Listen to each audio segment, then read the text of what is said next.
Assalamualaikum warahmatullahi wabarakatuh. Saya Sukma Setia Pratiwi dari kelas 12 IPA 1. Jadi di video kali ini saya akan menjelaskan peran pemuda dalam perubahan tata negara di Indonesia pada masa kependudukan Jepang. Seperti kita ketahui, peran pemuda ini sangatlah penting dalam proses perjuangan untuk kemerdekaan Indonesia. Hal ini dapat kita lihat dari keterlibatan atau keikutsertaan para pemuda dalam organisasi gerakan pemuda pada masa kependudukan Jepang.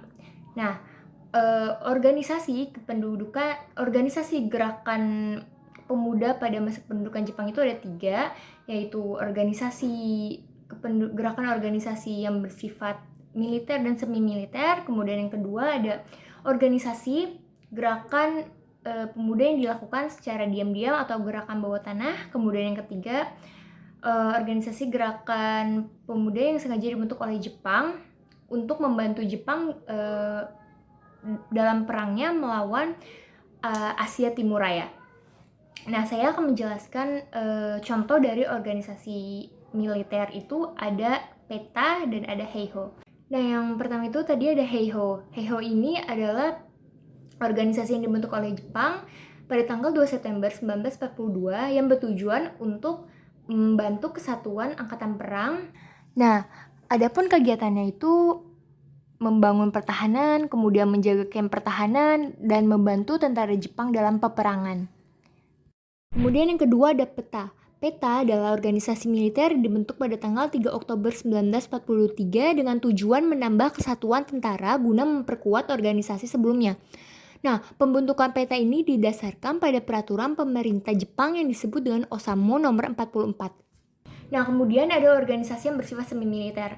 Ada Seinendan. Seinendan ini organisasi yang dibentuk oleh Jepang yang beranggotakan sekiranya para pemuda Indonesia itu dari umur 14 sampai 22 tahun.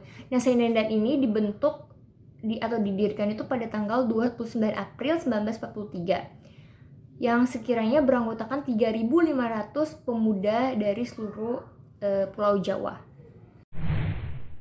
Nah, kemudian ada Keibodan. Keibodan ini organisasi semi militer yang dibentuk oleh Jepang yang beranggotakan pemuda sekitar 25 sampai 35 tahun.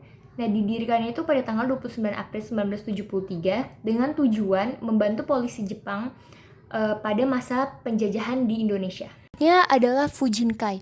Fujinkai ini adalah organisasi semi militer Jepang yang beranggotakan para wanita dibentuk pada bulan Agustus 1943. Untuk anggotanya itu dari Fujinkai ini minimal harus berusia 15 tahun. Nah, tugasnya adalah meningkatkan kesejahteraan dan kesehatan masyarakat melalui kegiatan pendidikan dan kursus-kursus. Nah, gerakan organisasi yang barusan saya jelaskan itu bersifat kooperatif terhadap Jepang. Yang dimana mereka ini, melalui organisasi ini tuh mereka diberi pendidikan militer oleh Jepang dan dikenalkan budaya dan tradisi Jepang. Nah, selanjutnya yang kedua itu ada gerakan atau organisasi yang dilakukan secara sembunyi-sembunyi atau bisa juga dibilang gerakan bawah tanah. Nah, organisasi ini tuh diikuti oleh pemuda-pemuda yang tidak menyetujui fasisme Jepang. Dan mereka itu lebih memilih bersifat non-kooperatif. Contohnya itu ada kelompok Sukarni, terus ada kelompok Ahmad Subarjo, dan ada kelompok Sultan Syahrir. Kelompok Sukarni. Pada masa pendudukan Jepang, Sukarni itu bekerja di Sendenbu atau Barisan Propaganda Jepang bersama Muhammad Yamin. Gerakan ini dilakukan dengan menghimpun orang-orang yang berjiwa revolusioner, menyebarkan cita-cita kemerdekaan, dan membungkam kebohongan-kebohongan yang dilakukan oleh Jepang. Untuk menutupi gerakannya, kelompok Sukarni mendirikan asrama politik dengan nama Angkatan Baru Indonesia. Di dalam asrama ini, para tokoh pergerakan nasional yang lain seperti Ir Soekarno, Muhammad Hatta, Ahmad Subarjo, dan Mr. Sunario mendidik para pemuda yang berkaitan dengan pengetahuan umum dan masalah politik. Kemudian ada kelompok Ahmad Subarjo. Nah, pada masa kependudukan Jepang, Ahmad Subarjo ini menjabat sebagai Kepala Biro Riset Kaigun Bukanfu atau Kantor Perhubungan Angkatan Laut di Jakarta. Ahmad Subarjo berusaha menghimpun tokoh-tokoh bangsa Indonesia yang bekerja dalam Angkatan Laut Jepang. Atas dorongan dari kelompok Ahmad Subarjo inilah, maka Angkatan Laut berhasil mendirikan asrama pemuda dengan nama Asrama Indonesia Merdeka. Di Asrama Merdeka inilah para pemimpin bangsa Indonesia memberikan pelajaran-pelajaran yang secara tidak langsung menanamkan semangat nasionalisme kepada para pemuda Indonesia. Yang ketiga itu ada kelompok Sultan Syahrir. Kelompok Sultan Syahrir berjuang secara diam-diam dengan menghimpun mantan teman-teman sekolahnya dan rekan seorganisasi pada zaman Hindia Belanda. Dalam perjuangannya, Syahrir menjalin hubungan dengan pemimpin-pemimpin bangsa yang terpaksa bekerja sama dengan Jepang.